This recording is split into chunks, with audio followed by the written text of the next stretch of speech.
Hello, awesome people, and welcome to another episode of Divas Gettin Raw, episode number 5.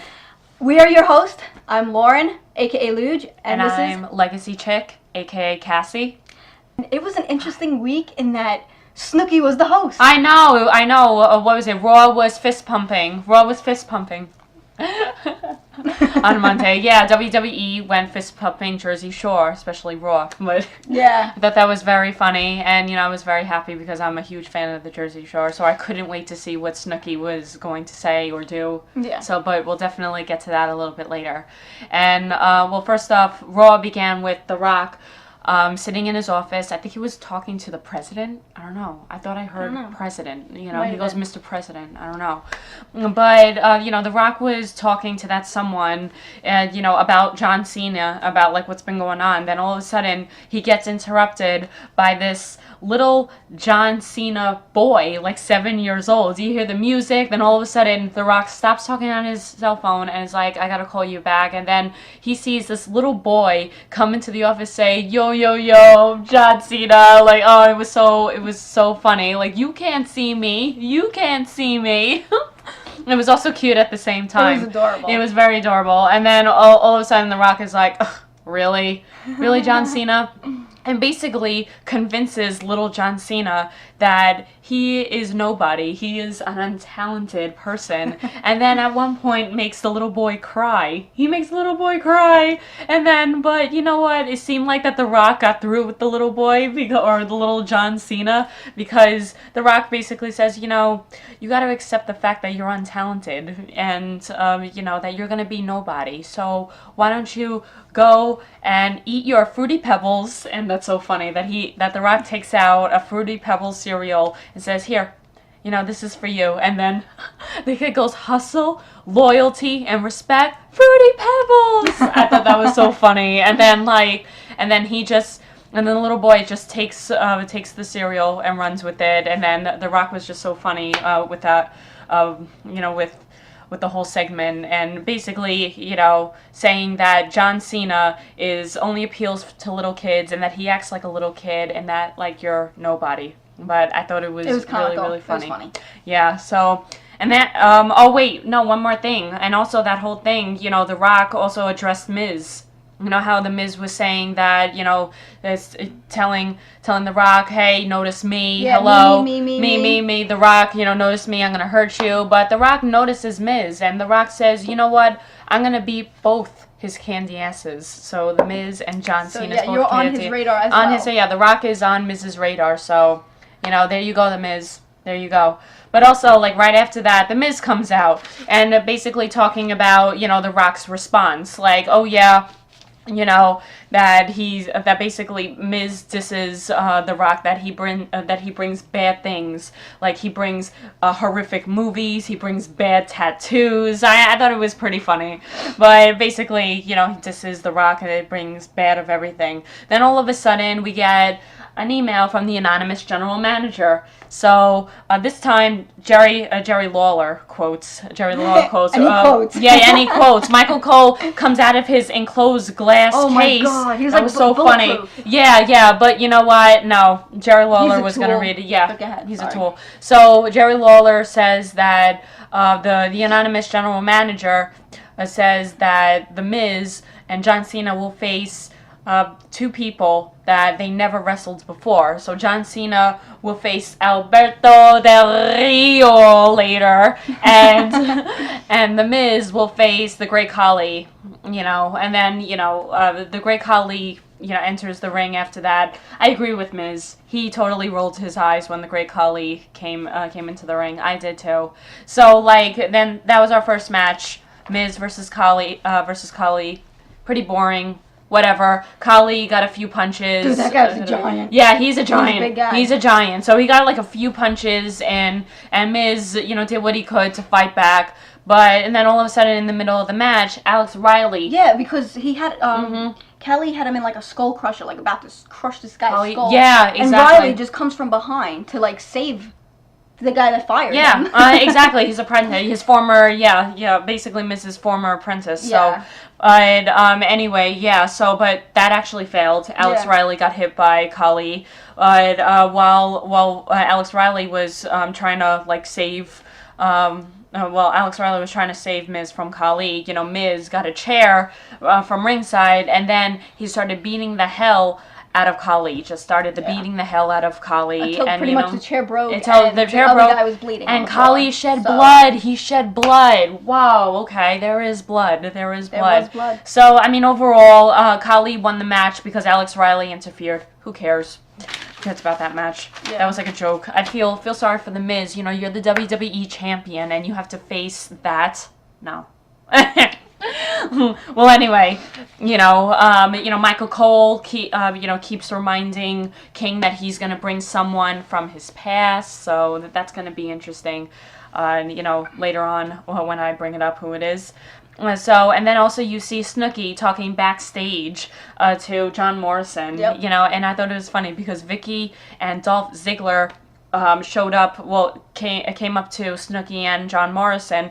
Vicky says, "Stay away from my boyfriend Dolph Ziggler," Yeah, Snooki wasn't talking to him. Snooki wasn't talking, I know, right, stay away from my boyfriend Dolph Ziggler. And also, I don't know why you're on the cover of Rolling Stone magazine. And then Vicky goes, "Oh, I was offered, I was offered to be in, I was offered to be in the magazine, a Playboy magazine." And Snooki says, "Oh, it must be a centerfold because you can fit all that in one page." Yes. That was funny. So, you gotta hit him for Vicky's tantrums and Vicky's, outburst. That was funny. But the best was when Snooki slapped Yes. I mean, that was a slap heard around the world. That's it. Yeah, that was Jersey Shore style. That was Jersey Shore style right there. So, I think Vicky should join the cast. That should be interesting.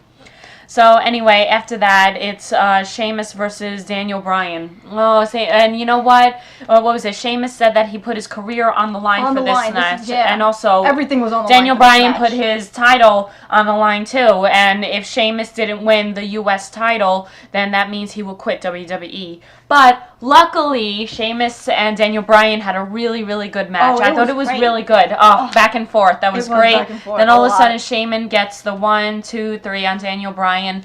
I was kind of bummed, but then it was bittersweet because I didn't want to see Sheamus leave WWE. I really enjoy his time on WWE.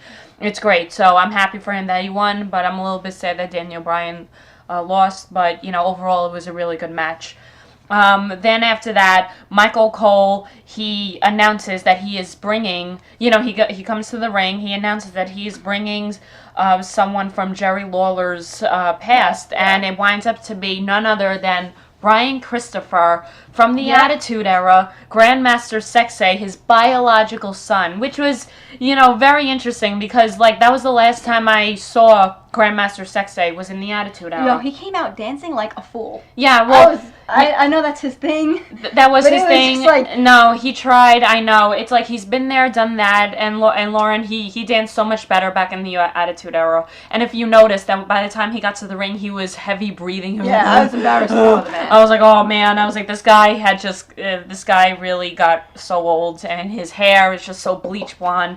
I didn't understand. But anyway, Brian Christopher says that he is basically ashamed to be Jerry Lawler's son, and that's why he didn't take his last name while he was in the WWE, and that Jerry Lawler saying all these nasty things about his father, and then you have Michael Cole laughing in the background, ha ha ha, is this the way you treat your family, ha ha ha, and then it was just really really bad to see and hear. Yeah. And then all of a sudden, what was it? Jack Swagger, he comes out and beats King up. Oh, no. Oh, wait. What am I doing? Jim Ross. Oh, man. What am I doing? Yes. Jim Ross comes out. Jim Ross comes out before that. JR. Good old JR. How could I forget about good old JR? Sorry, comes out with the cowboy hat on. Comes out with the, up and it was so great to see JR. It's been a while since he commentated. Talking about the voice of WWE. He comes out.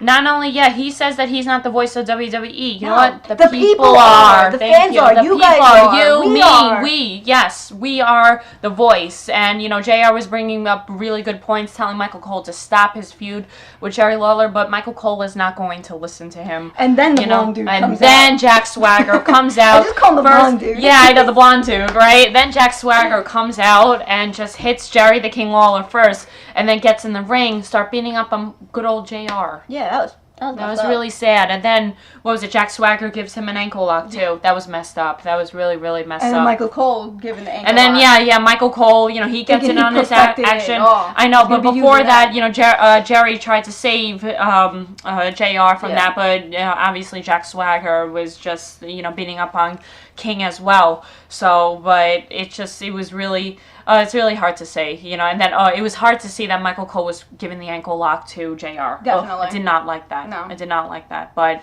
I wish I could have kept the TV at that point. Yeah, I know. I was like, my blood was whatever. boiling. So I was like, but after that, we have the Randy Orton versus Mason Ryan match, and this goes to show if one of the Mason Ryan, one of the Nexus members, will stand in CM Punk's corner, his corner come WrestleMania 27. So the match was alright. It was a little bit slow. Mason Ryan, I'm not too happy with his wrestling skill. And then out of nowhere, thank God, though, the match wasn't that good, but thank God that Randy Orton, out of nowhere, gets the RKO on Mason Ryan, and CM Punk was like, what the hell? Pull this out of his pocket. Magical RKO, that's great, yeah. And so Randy Orton won this match, therefore Mason Ryan cannot be in CM Punk's corner come WrestleMania 27. And CM Punk's pretty pissed about that. And do you know what he's also pretty pissed about? Randy Orton went back in the ring and punted, basically shelved Mason Ryan for however time, Mason Ryan's out for him. Punted him, kicked him in the face. Which he's been doing to all of them after he's been shelving them, so they won't come back ever again. That's what I think. Yeah, no, and after that is that Michael Cole said that we saw the world's premiere of his ankle lock that he used. Yeah, okay. Sit down. All right. Sit down. Thank you. Go back in your little enclosed cubicle commentator box. Thank you. So, and then now we have Snooki. He is backstage with Trish Stratus and basically compliments Zack Ryder's situation that he has. I thought that was very interesting. So Zack Ryder has a situation going on because, Snooki approved it because it's Jersey Shore material. Very, very funny. So, after that, Trish Stratus, I really miss her. I really missed her. She was a great diva and in the Attitude Era, and she's so talented. It was great to see Trish Stratus back. So Trish Stratus had a match with Vicky Guerrero. Excuse me. And this determines that if Vicky loses, she's no longer on Raw, and if she wins, then she has a spot on Raw. Yes. So, Trish comes out with Snooki. Snooki watches ringside, and Vicky in the match is like running around like a chicken cut off her head. It was so comical. Taking her shoe off, throwing it. Her sock was off. Trish was spanking her, with Vicky's shoe on her butt. It was really, really funny. And then, during the match, Morrison shows up. Then Dolph Ziggler shows up, and then Lay Cool shows up.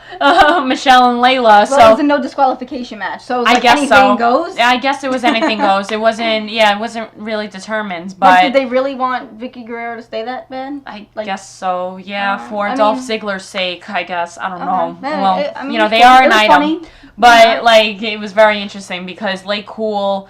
Lay Cool, Vicky Guerrero, and Trish Stratus sat. No, Lay Cool, Vicky Guerrero sat on Trish Stratus on the ring, and then they got the 1, 2, 3. Yep. So Vicky basically won. Kind of sucked, but whatever. Excuse but the best was what happened after that happened. What happened after? Oh, that was hilarious because Michelle actually shoved Snooki, and Snooki doesn't play that. It's Jersey Shore. She doesn't play that. So basically, Snooki takes Michelle McCool's leg and pulls it, and Michelle McCool face plant on the ring, and then she gets into the ring, and then some kind of jumping Snooki's not playing anymore. Yeah, exactly. Snooki's not playing anymore. So Snooki just gets back in the ring and jumps on Layla, Jersey Shore style. Remember when she beat up Angelina? That was hilarious. So Layla was like Angelina, and then Snooki was probably pretending that it was Angelina's face. That was really funny. And I like that Snooki throughout the entire thing. She would be blowing kisses, which is what our outro is. So. So, but yeah, like while Snooki was beating up Layla, Trish Stratus, you know, gets up from the pin and then starts beating up on Michelle McCool. It was like really, really funny. It was, and then what was it? After that, John Morrison. And then they wanted a match for WrestleMania. Yeah. John Morrison, Dolph Ziggler got involved, and then all of a sudden, you know, Vicky challenges all three of them. What was it? Trish Stratus, Snooki, and John Morrison to a match at WrestleMania. At WrestleMania 27 against Lay Cool and Vicky. I was like, whoa, you know what? They are going to WrestleMania 27. And Dolph Ziggler. Is good. And Dolph Ziggler. Yes, that was it. So Dolph Ziggler, and all them. Yeah, Snooki's going to WrestleMania? Yeah, they are going to WrestleMania. I was like, whoa, Jersey Shore is happening at WrestleMania 27. And then we get up to the biggest match of the night. The main event, Alberto Del Rio. But you know what, Lauren? You already know that. Alberto Del Rio versus John Cena. And, Alberto Del Rio comes out with his bodyguard, Brodus Clay. You know, John Cena, Alberto Del Rio have a match. It was all right. You know, what can you expect from a Cena match? So, right in the middle of the match, I guess Alberto Del Rio wasn't doing so well, so Brodus Clay basically interfered, trying to beat Cena in a pulp. So that John Cena basically won the match because of that, because Brodus Clay got involved. Then all of a sudden, Lauren, I hear The Rock's entrance theme song. I jumped up. I'm excited. I'm ready to see The Rock. Then all of a sudden, I see The Miz come out and, you know, with his spray tan on. With his spray tan and is like bald, and he's basically like makeup bald. And I thought he was The Rock, but until he took off his glasses, I'm like, that's not The Rock. That's The Miz. So The Miz runs in, basically, you know, acts like The Rock and beat down on Cena. Yeah, beat down on Cena, but he totally, you know, got Cena and rock bottomed, and he used The Rock's special finisher to John Cena. I can't believe that. Oh my God, The Rock must be livid. But The Miz, you know, I guess he's able to do that because he can, and he's the championship. And he did. Rock bottom The Rock. Then it got really brutal after that. So he basically, you know, The Miz brought The Rock up to the ramp, started beating up on him some more, basically threw John Cena to the WWE the sign, and then also did a last skull-crushing finale on John Cena, and that ended Raw for the 4th week in the row. Yep. Crazy, but that was insane. 4th week in the row, The Miz did a skull-crushing finale on Cena, and Miz, I thank you for that. You know, it's about time. I don't think Laura likes me saying that, but you know, it was a good ending. You know, overall, I really enjoyed this Raw, even though we didn't have that many matches. I really did enjoy. Great host. Yes, I mean, she really didn't do that much, but she was good. I enjoyed her. In the girls' match, in the Divas match, and now she's gonna be in a match at WrestleMania herself. Yeah, she's going to WrestleMania. You know what? Good for Snooki. All right, shout out time. Shout out time. I want to give a shout out to this guy on Facebook, Nicholas Gabrielson. Shout out to you, man. You're a really, really nice guy. I love talking wrestling with you. Thank you. Shout out. All right, I got a long list, so bear with me, guys. My first shout out is going to JCP Anubis. Told you I'd give you a shout out. That one's for you. And I'd like to give a shout out to the people I hung out with this weekend at PAX, which was my brother Michael. Thank you for coming with me. You're awesome. We rocked it. Yo, we were my wing Love the pictures. Man. You were my wing bro. I don't want to say wing man because I have a boyfriend, but he was my wing bro. Like, we had a great time. Like, we went to the parties together. Thanks, Mike. Shout out to Amp, Nauseous, Hip Hop Gamer, Star, Roger, and Rob. I know you're watching this, Rob. Thank you all, guys, and I hope you guys enjoy this episode. We'll see you next week. All right, enjoy. Mwah!